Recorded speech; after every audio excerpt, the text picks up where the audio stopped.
মানুষ যা করুক, নামাজ পড়ুক আর না পড়ুক, কিন্তু ইসলামের বিষয় সবাই এক, শেষ নবীর ব্যাপারে সবাই এক, জান দেওয়ার জন্য প্রস্তুত আছেন তো ইনশাআল্লাহ? কি হবে শেষ নবীর উম্মত বলে দাবি করে যদি ওই নবীর চেয়ার কাদিয়ানীরা দখল করে?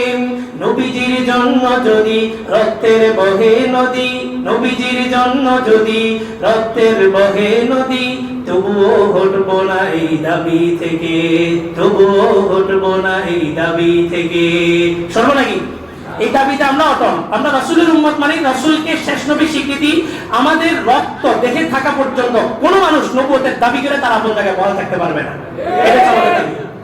এখন এনজিওরা দেখলো যে কাদিয়ানীকে প্রমোট করা যাইতেছে না, সব দিক থেকে আটকানো হয়ে গেছে। প্রশাসন হয়তো চাপের মুখে করে সিদ্ধান্ত দিয়েও দিতে পারে এবং এটা স্বাভাবিক হয়েও যেতে পারে। কেন বলতেছি? দেখেন, এনজিওরা যখন দেখলো কাদিয়ানীদেরকে আর মাঠ পর্যায়ে কাজ করানো যাইতেছে না, সমস্ত মুসলমানদের টার্গেট এখন কাদিয়ানীদেরকে কইরা আসতে করে আমরা সবাই নামছি আন্দোলনে কাদিয়ানীদেরকে কাফের ঘোষণা দেওয়ার জন্য।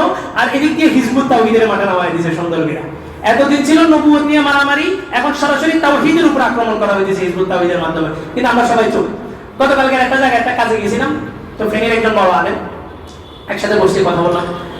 আমার বললেন যে আপনার ব্যাপারে ডিসি সাহেবের কাছে কমপ্লেইন করা হয়েছে, হিজবুত তাওহীদের একজন সাংগঠনিক, সে আমার ব্যাপারে কমপ্লেইন করছে আমি উগ্রতা ছড়াইতেছি।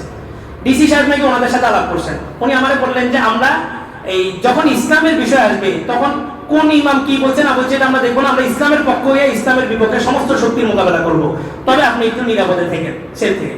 তাই বললাম আমাদের ইমামদেরকে একটা ডিরেকশন দেন, সমস্ত ফেনীর সমস্ত মসজিদ থেকে যদি আমরা ইমামরা কথা বলি হিজবুত তাওহীদ সম্পর্কে, এই ফেনীর মধ্যে আর প্রতিষ্ঠিত হতে পারবে না। কিন্তু আশ্চর্যের বিষয় আজকে শুক্রবার, আগামীকাল শনিবার তারা নোয়াখালীর মধ্যে বৃহত্তম একটা ইজতেমা করতেছে।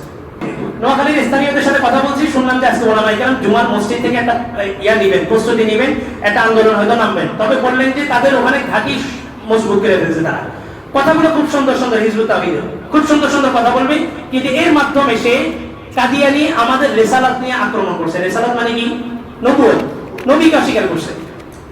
কিন্তু সে ইসলামের বাকি সবকিছু মানে, কোরআনের কথা বলে, আল্লাহর কথা বলে।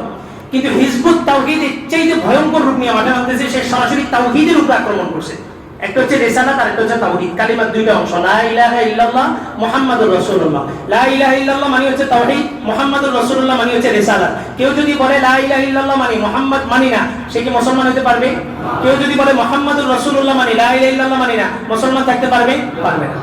এই দুইটা একসাথে করে আমাদের ঈমান। তাওহীদ যেমন লাগবে, রিসালাতও লাগবে। রিসালাতের যেমন গুরুত্ব, তাওহীদের আরো বেশি গুরুত্ব। কাদিয়ানীরা আমরা মাঠে নামছি, তারা হয়তো নিষ্ক্রিয় হয়ে গেছে বা চুপচাপ হয়ে গেছে, কিন্তু আমাদের ফোকাস কাদিয়ানীর দিকে লাগায় এখন সামনে নির্বাচন, কোনো ইসলামী দল মুখ খুলবে না। আরে নির্বাচনের আগেই তো গত 1 বছরই তো খুলে নেই, এখন নির্বাচন সামনে কেউ মুখ খুলবে না। সেই ইসলামী দল 8টা একসাথে হয়ে মুখ খুলে নেই, আপনি ধারণা করতেছেন পার্লামেন্টে যায় এরা ইসলাম কায়েম করবে? এটা প্রকার সঙ্গে বসবাস। রাসূল পদ্ধতি দিয়ে গেছেন, আফগান 1400 বছর পরে এসে ওই পদ্ধতি বাস্তবায়ন করে দেখাই দিয়ে গেছেন। এরপরে আর কোন প্রশ্ন থাকে নাকি? রাসূলের দেওয়া পদ্ধতি, দাওয়াত, দাওয়াত যেখানে অকার্যকর হয়েছে সেখানে চুক্তি, যে আমার অধীনে তুমি থাকবা, তুমি আমাকে ট্যাক্স দিবা, চুক্তি না মানলে জিহাদ। এই তিনটার বাহিরে কোনো স্টেপ নেই। এবার বলা যায় নির্বাচনও কি জিহাদ, নির্বাচনও কি জিহাদ। এই নির্বাচনে ভোট দিবে কে? হিন্দু। এই হিন্দু ভোট দিলে নির্বাচনে যদি জিহাদ হয়, এই জিহাদে যায় যদি মারামারি করে মারা যায়, তাহলে তার ঠিকানা কোথায়? জান্নাত। তো হিন্দু ভোট দিতে যায় যদি রোশনালে করে যদি মারামারি করে যদি শেষ হয়, তাহলে তার ঠিকানা কোথায়? জান্নাত।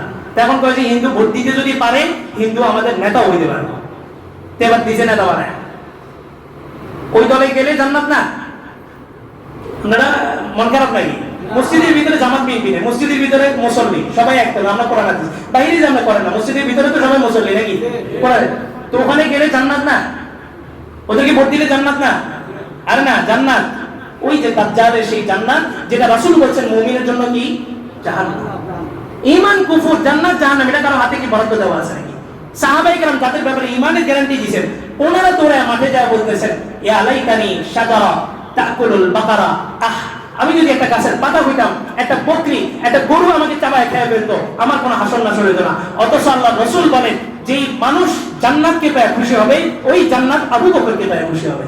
ওই আবু বকর বলতেছে আমি যদি একটা পাতা হইতাম, আমাকে কোনো বকরি চাবায় ফেলতো, আমার কোনো হাসর হইতো না।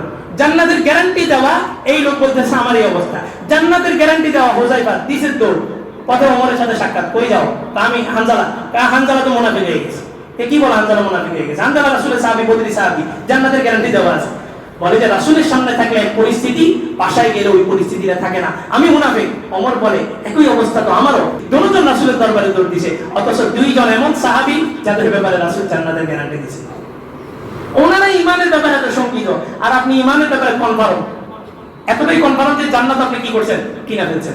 এই সাহাবীদের আদর্শ আমাদের সামনে নাই। দুনিয়ার নর্তকী বেশ্যাদেরকে আদর্শ হিসেবে প্রতিষ্ঠিত করতেছে মুসলিম সমাজে।